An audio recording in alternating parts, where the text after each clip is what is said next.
Траса пролягла праз глухі лясны масіў, дзе кожныя 500 метраў новае выпрабаванне на мяжы магчымасцяў. Усяго больш за 20 перашкод на сілу, хуткасці і цягавітасць. Адзін з герояў забегу – атлет Михаил Правалінскі. У спорце ён сапраўдны універсал. У яго скарбонцы дасягненні ў дзесятку дысцыплін – ад бегу да сілавых відаў. Нумар 13 на майцы – не змрочны сімвал, а выклік, які ён прыняў з усмешкай.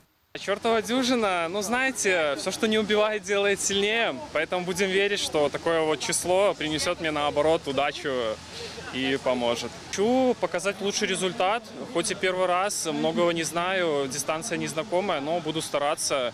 Если в призах буду, будет отлично, но хотя бы дойти.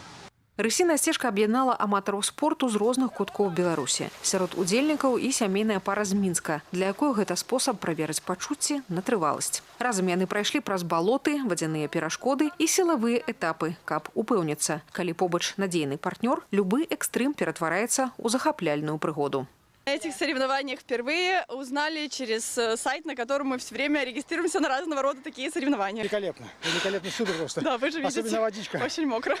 Бегаем, всякие приключенческие гонки, ориентирование, велосипеды, трейлы. Все с бегом Плавание. связано. И силовыми.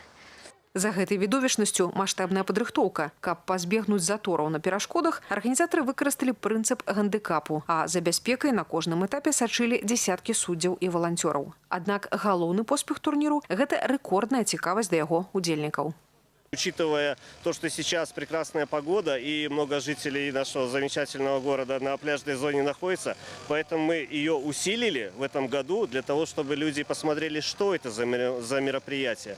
Мы, честно говоря, не ожидали на такой ажиотаж, что у нас будет. Мы в том году попробовали, да, были шероховатости, мы их исправили и, видать, хорошо исправили, потому что в этом году в 3 раза больше у нас людей. Пасля 5 гадзін бескампраміснай барацьбы вызначыліся імёны пераможцаў у розных узроставых групах. Сярод жанчын лепш за ўсіх справіліся з выпрабаваннямі Тацяна Пехцерава і Галіна Кіпель. Сярод мужчын Артём Точка і Віталь Ключэня. Для удзельнікаў і балельшчыкаў рысіная сцежка стала не толькі спартыўным выпрабаваннем, але і галоўнай падзеяй святочнага тыдня, якая аб'яднала самых смелых і моцных духам. Крысціна Іванушкіна, Вольга Канавалава, Віталій Сіпцоў, тэлерадыёкампанія «Гомель».